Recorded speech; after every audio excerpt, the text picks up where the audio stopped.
कृष्ण। ओम नमः नारायणाय। ओम नमः नारायणाय। ओम नमः नारायणाय। प्यारे भक्तों, आपको मेरा प्यार भरा राधे राधे। आज वैशाख मास का गुरुवार है, यानी बृहस्पतिवार है।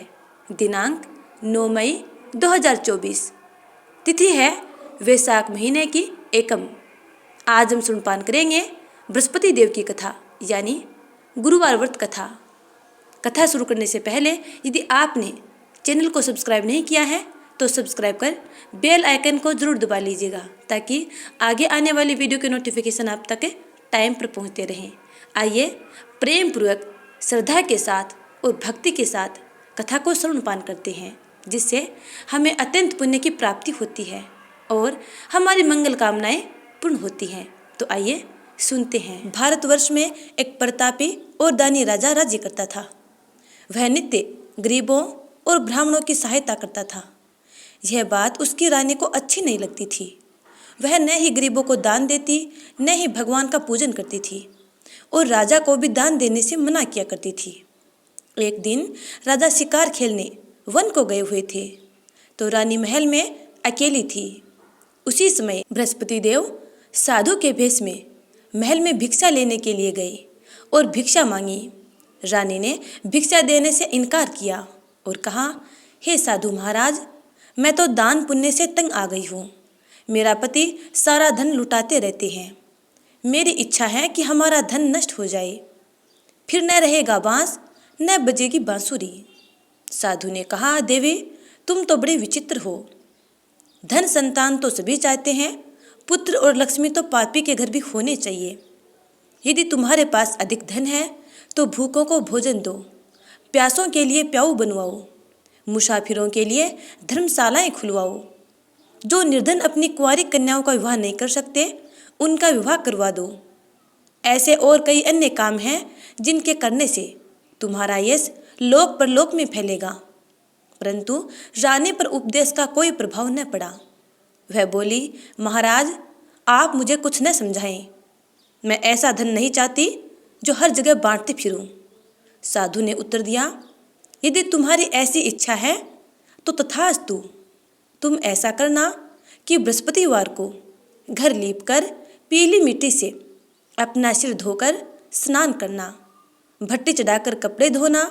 ऐसे करने से आपका सारा धन नष्ट हो जाएगा। इतना कहकर वह साधु महाराज वहाँ से आलोप हो गए। साधु के अनुसार कई बातों को पूरा करते हुए रानी को केवल 3 गुरुवार ही बीते थे कि उसकी समस्त धन संपत्ति नष्ट हो गई। भोजन के लिए राजा का परिवार तरसने लगा। तब एक दिन राजा ने रानी से कहा, हे रानी, तुम यहीं रहो, मैं दूसरे देश को जाता हूँ, क्योंकि यहाँ पर सभी लोग मुझे जानते हैं, इसलिए मैं कोई और छोटा कार्य नहीं कर सकता। ऐसा कहकर राजा परदेश चला गया। वहाँ वह जंगल से लकड़ी काट कर लाता और शहर में बेच देता। इस तरह वह अपना जीवन व्यतीत करने लगा। इधर राजा के परदेश जाते ही रानी और दासी दुखी रहने लगे। एक बार जब रानी और दासी को 7 दिन तक बिना भोजन के रहना पड़ा, तो रानी ने अपनी दासी से कहा, हे दासी, पास ही के नगर में मेरी बहन रहती है। वह बड़ी धनवान है, तू उसके पास जा और कुछ ले आ, ताकि थोड़ी बहुत गुजर बसर हो जाएगी। दासी रानी की बहन के पास गई। उस दिन गुरुवार था और रानी की बहन उसमें बृहस्पतिवार व्रत की कथा सुन रही थी। दासी ने रानी की बहन को अपनी रानी का संदेश दिया, लेकिन रानी की बड़ी बहन ने कोई उत्तर नहीं दिया। जब दासी को रानी की बहन से कोई उत्तर ना मिला तो वह बहुत दुखी हुई और उसे क्रोध भी आया।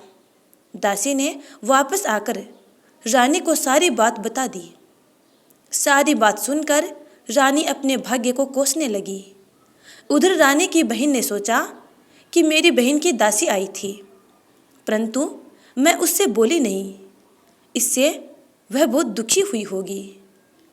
कथा सुनकर और पूजन समाप्त करके वह अपनी बहन के घर आई और कहने लगी, हे बहन, मैं बृहस्पतिवार का व्रत कर रही थी।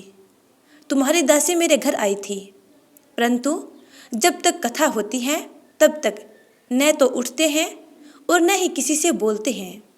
इसलिए मैं नहीं बोली। कहो दासी क्यों गई थी? रानी बोली, बहन तुमसे क्या छिपाऊं, हमारे घर में खाने तक को अनाज नहीं था। ऐसा कहते कहते रानी की आंखें भर आई। उसने दासी समेत पिछले 7 दिनों से भूखे रहने तक की बात अपनी बहन को विस्तार पूर्वक सुना दी। रानी की बहन बोली, देखो बहन, भगवान बृहस्पति देव सबकी मनोकामनाएं पूरी करते हैं। देखो शायद तुम्हारे घर में अनाज रखा हो। पहले तो रानी को विश्वास नहीं हुआ, पर बहन के आग्रह करने पर उसने अपनी दासी को अंदर भेजा तो सचमुच अनाज से भरा एक घड़ा मिल गया। यह देखकर दासी को बड़ी हैरानी हुई। दासी रानी से कहने लगी, हे रानी, जब हमको भोजन नहीं मिलता तो हम व्रत तो करते हैं, इसलिए क्यों न इनसे व्रत कथा और विधि पूछ ली जाए ताकि हम भी व्रत कर सके। तब रानी ने अपनी बहन से बृहस्पतिवार व्रत के बारे में पूछा। उसकी बहन ने बताया, बृहस्पतिवार के व्रत में चने की दाल और मुनक्का से विष्णु भगवान का केले की जड़ में पूजन करें तथा दीपक जलाएं, व्रत कथा सुने और पीला भोजन ही करें। इससे बृहस्पति देव प्रसन्न होते हैं। व्रत और पूजन विधि बताकर रानी की बहन अपने घर को लौट गई। 7 दिन के बाद जब गुरुवार आया तो रानी और दासी ने व्रत रखा। गुड़साल में जाकर चना और गुड़ लेकर आई। फिर उससे केले की जड़ तथा विष्णु भगवान का पूजन किया। अब पीला भोजन कहाँ से आए, इस बात को लेकर दोनों बहुत दुखी थे, क्योंकि उन्होंने व्रत कर रखा था। इसीलिए बृहस्पति देव उनसे प्रसन्न थे। इसीलिए वे एक साधारण व्यक्ति का रूप धारण करके 2 थालों में सुंदर पीला भोजन दासी को देकर चले गए। भोजन पाकर दासी अत्यंत प्रसन्न हुई और फिर रानी के साथ मिलकर भोजन ग्रहण किया। उसके बाद वे सभी गुरुवार को व्रत और पूजन करने लगी। बृहस्पति भगवान की कृपा से उनके पास फिर से धन संपत्ति आ गई, परंतु रानी फिर से पहले की तरह आलस्य करने लगी। तब दासी बोली, देखो रानी, तुम पहले भी इस प्रकार आलस्य किया करती थी। तुम्हें धन रखने में कष्ट होता था, इस कारण सारा धन नष्ट हो गया, और अब जब भगवान बृहस्पति की कृपा से धन पुनः मिला है तो तुम्हें पुनः आलस्य होता है। रानी को समझाते हुए दासी कहती है कि बड़ी मुसीबतों के बाद हमने यह धन पाया है, इसलिए हमें दान पुण्य करना चाहिए, भूखे मनुष्यों को भोजन कराना चाहिए और धन को शुभ कार्यों में खर्च करना चाहिए, जिससे तुम्हारे कुल का यश बढ़ेगा, स्वर्ग की प्राप्ति होगी और पितृगण प्रसन्न होंगे। दासी की बात मानकर रानी अपना धन शुभ कार्यों में खर्च करने लगी, जिससे पूरे नगर में उसका यश फैलने लगा। दूसरी ओर एक दिन राजा दुखी होकर जंगल में एक पेड़ के नीचे आसन जमाकर बैठ गया। वह अपनी दशा को याद करके व्याकुल होने लगा। बृहस्पतिवार का दिन था। एकाएक उसने देखा कि निर्जन वन में एक साधु प्रकट हुए। वह साधु भेष में स्वयं बृहस्पति देवता थे। लकड़हारे के सामने आकर बोले, हे लकड़हारे, इस सुनसान जंगल में तू चिंतामगन क्यों बैठा है? लकड़हारे ने दोनों हाथ जोड़कर प्रणाम किया और उत्तर दिया, महात्मा जी, आप सब कुछ जानते हैं, मैं क्या कहूँ। यह कहकर वह रोने लगा और साधु को अपनी आत्मकथा सुनाई। महात्मा जी ने कहा, तुम्हारी स्त्री ने बृहस्पतिवार के दिन भगवान बृहस्पति का निरादर किया है, जिसके कारण बृहस्पति देव रुष्ट होकर तुम्हारी ये दशा कर दी। अब तुम चिंता को दूर करके मेरे कहने पर चलो तो तुम्हारे सब कष्ट दूर हो जाएंगे और भगवान पहले से भी अधिक संपत्ति देंगे। तुम बृहस्पति के दिन कथा किया करो 2 पैसे के चने मुनका लाकर उसका प्रसाद बनाओ और शुद्ध जल से लोटे में शक्कर मिलाकर अमृत तैयार करो। कथा के पश्चात अपने सारे परिवार और सुनने वाले प्रेमियों में अमृत व प्रसाद बांटकर आप भी ग्रहण करो। ऐसा करने से भगवान तुम्हारी सब मनोकामनाएं पूरी करेंगे। साधु के ऐसे वचन सुनकर लकड़हारा बोला, हे प्रभु, मुझे लकड़ी बेचकर इतना पैसा नहीं मिलता जिससे भोजन के उपरांत कुछ बचा सकूं। मैंने रात्रि में अपनी स्त्री को व्याकुल देखा है। मेरे पास कुछ भी नहीं जिससे मैं उसकी खबर मंगा सकूं। साधु ने कहा, हे लकड़हारे, तुम किसी बात की चिंता मत करो। बृहस्पति के दिन तुम रोजाना की तरह लकड़ियाँ लेकर शहर को जाओ। तुमको रोजाना से दुगुना धन प्राप्त होगा, जिससे तुम भली भांति भोजन कर लोगे और बृहस्पति देव के पूजन का सामान भी आ जाएगा। इतना कहकर साधु अंतर्ध्यान हो गए। धीरे धीरे समय व्यतीत होने लगा। फिर वही बृहस्पतिवार का दिन आया। लकड़हारा जंगल से लकड़ी काटकर किसी शहर में बेचने गया। उसे उस दिन और दिन से अधिक पैसा मिला। राजा ने चना गुड़ आदि लाकर गुरुवार का व्रत किया। उस दिन से उसके सभी क्लेश दूर हो गए। परंतु जब दोबारा गुरुवार का दिन आया तो बृहस्पतिवार का व्रत करना वह लकड़हारा भूल गया। इस कारण बृहस्पति भगवान पुनः उससे नाराज हो गए। उस दिन उस नगर के राजा ने विशाल यज्ञ का आयोजन किया था तथा शहर में यह घोषणा करवा दी कि कोई भी मनुष्य अपने घर में भोजन न बनावे, न आग जलावे। समस्त जनता मेरे यहाँ भोजन करने आवे। इस आज्ञा को जो न मानेगा उसे फांसी की सजा दी जाएगी। इस तरह की घोषणा संपूर्ण नगर में करवा दी गई। राजा की आज्ञा अनुसार शहर के सभी लोग भोजन करने गए, लेकिन लकड़हारा कुछ देर से पहुंचा। इसलिए राजा उसको अपने साथ अपने महल में ले गया और महल में ले जाकर भोजन करा रहा था कि अचानक राजा की रानी की दृष्टि उस खूंटी पर पड़ी जिस खूंटी पर हमेशा सोने का हार लटका रहता था। और लकड़हारे के जाते ही वह हार उस खूंटी से गायब हो गया। रानी ने निश्चय किया कि मेरा सोने का हार अवश्य ही इस मनुष्य ने चुरा लिया है। उसी समय सिपाहियों को बुलाकर उस लकड़हारे को कारागार में डलवा दिया गया। जब लकड़हारा कारागार में पड़ गया और बहुत दुखी होकर विचार करने लगा कि न जाने कौन से पूर्व जन्म के कर्म से मुझे यह दुख प्राप्त हुआ है, और उसी साधु को याद करने लगा जो कि जंगल में मिला था। उसी समय तत्काल बृहस्पति देव साधु के रूप में प्रकट हुए और उसकी दशा को देखकर कहने लगे, अरे मूर्ख, तूने बृहस्पति देव की कथा नहीं करी, इस कारण तुझे दुख प्राप्त हुआ है। अब चिंता मत कर। बृहस्पतिवार के दिन कारागार के दरवाजे पर तुझे 4 पैसे पड़े मिलेंगे।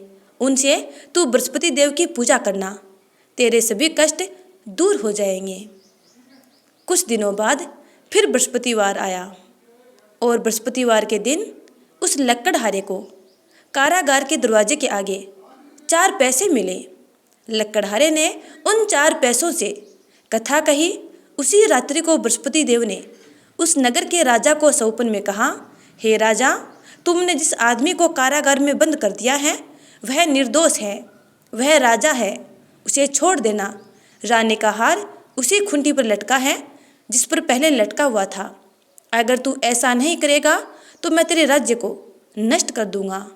इस तरह रात्रि के सौपन को देखकर राजा प्रातःकाल उठा और खूंटी पर हार देखकर लकड़हारे को बुलाकर क्षमा मांगी तथा लकड़हारे को योग्य सुंदर वस्त्र आभूषण देकर ससम्मान विदा कर दिया। बृहस्पति देव की आज्ञा अनुसार लकड़हारा अपने नगर को चल दिया। राजा जब अपने नगर के निकट पहुंचा तो उसे बड़ा आश्चर्य हुआ। नगर में पहले से अधिक बाग, तालाब, कुएं तथा बहुत सी धर्मशालाएं, मंदिर आदि बन गए थे। राजा ने पूछा, यह किसका बाग और धर्मशालाएं हैं? तब नगर के सभी लोग कहने लगे, यह सब रानी और बांदी के हैं। तो राजा को आश्चर्य हुआ और गुस्सा भी आया। जब रानी ने यह खबर सुनी कि राजा आ रहे हैं, तो उन्होंने बांदी से कहा कि हे दासी, देख, राजा हमको कितनी बुरी हालत में छोड़कर गए थे और आज हम पुनः धनवान और ऐश्वर्यवान हो गए हैं। हमारी ऐसी हालत देखकर राजा पुनः दरवाजे से लौट न जाए, इसलिए तू दरवाजे पर खड़ी हो जा। आज्ञा अनुसार दासी दरवाजे पर खड़ी हो गई। राजा आए तो उन्हें दासी ससम्मान अपने साथ महल के अंदर ले गई। तब राजा ने क्रोध करके अपनी रानी से पूछा कि यह धन तुम्हें कैसे प्राप्त हुआ। तब रानी ने कहा, हमें यह सब धन बृहस्पति देव के इस व्रत के प्रभाव से प्राप्त हुआ है। राजा ने निश्चय किया कि 7वें दिन तो हर कोई बृहस्पति देव का पूजन करते हैं, परंतु मैं प्रतिदिन दिन में 3 बार कहानी तथा हर रोज व्रत किया करूँगा। अब हर समय राजा के दुपट्टे में चने की दाल बंधी रहती थी तथा दिन में 3 बार कहानी कहता। एक रोज राजा ने विचार किया कि चलो अपनी बहन के यहाँ हो आऊँ। इस तरह निश्चय कर राजा घोड़े पर सवार हो अपनी बहन के यहाँ चल दिया। मार्ग में उसने देखा कि कुछ आदमी एक मुर्दे को लिए जा रहे हैं।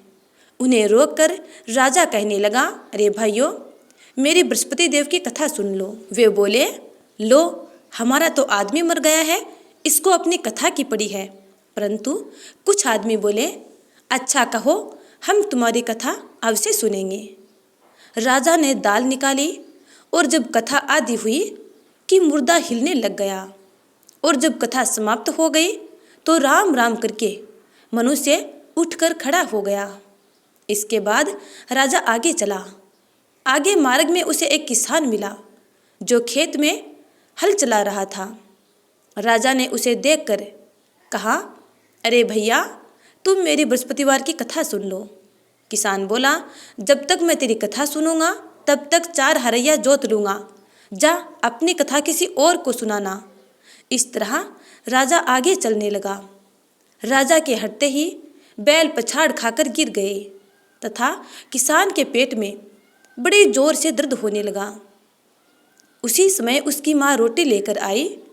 उसने जब यह देखा, अपने पुत्र से सब हाल पूछा और बेटे ने सभी हाल कह सुनाया। तो बुढ़िया दौड़ी दौड़ी उस घुड़सवार के पास गई और उससे बोली कि मैं तेरी कथा सुनूंगी, तू अपनी कथा मेरे खेत पर चलकर ही कहना।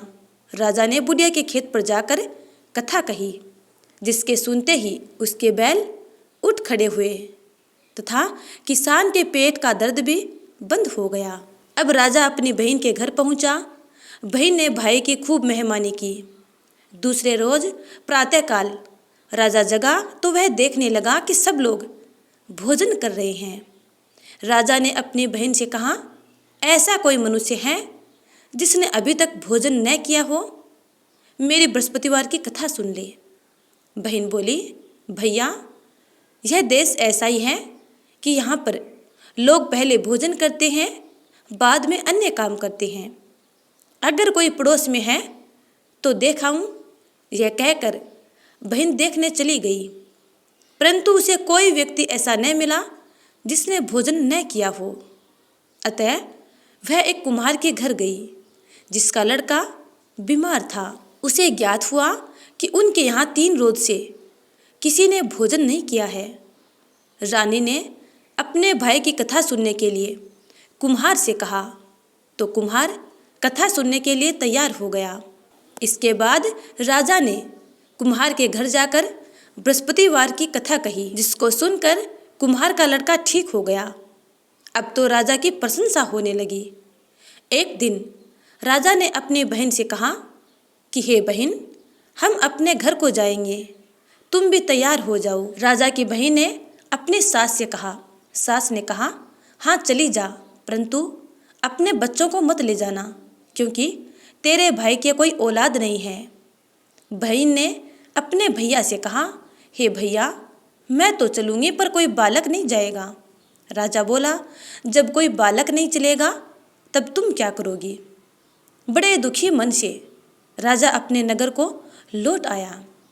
राजा ने अपनी रानी से कहा, हम निर्वंशी हैं, हमारा मुंह देखने का धर्म नहीं है। ऐसा कहकर राजा ने कुछ भी भोजन जल आदि ग्रहण नहीं किया और उदास होकर सो गया। रानी बोली, हे प्रभु, बृहस्पति देव ने हमें सब कुछ दिया है, वे हमें औलाद भी अवश्य देंगे। उसी रात बृहस्पति देव ने राजा से सौपन में कहा, हे राजा, उठ, सभी सोच त्याग दे, तेरी रानी गर्भ से है। प्रातःकाल जब राजा उठा तो अपने सौपन के बाद अपने घर के सभी सदस्यों को बताई, और जैसे ही घर के सदस्यों ने रानी के गर्भवती होने की बात सुनी तो घर में खुशियाँ ही खुशियाँ छा गई। अब धीरे धीरे समय व्यतीत हुआ। 9 महीने पूरे हुए। रानी के गर्भ से एक सुंदर पुत्र पैदा हुआ। तब राजा बोला, हे रानी, स्त्री बिना भोजन के रह सकती है पर बिना कहे नहीं रह सकती, इसलिए जब मेरी बहन यहाँ आवे तब तुम उसको कुछ मत कहना। रानी ने सुनकर हाँ कर दी। अब जब राजा की बहन ने यह शुभ समाचार सुना तो वह बहुत खुश हुई। तब बधाई लेकर अपने भाई के यहाँ आई। तभी रानी ने कहा, घोड़ा चढ़कर तो नहीं आई, गधा चढ़कर आई है। राजा की बहन बोली, भाभी, मैं इस प्रकार ना कहती तो तुम्हें औलाद कैसे प्राप्त होती? बृहस्पति देव ऐसे ही हैं, जैसे जिसके मन में कामनाएं हैं सभी को पूर्ण करते हैं।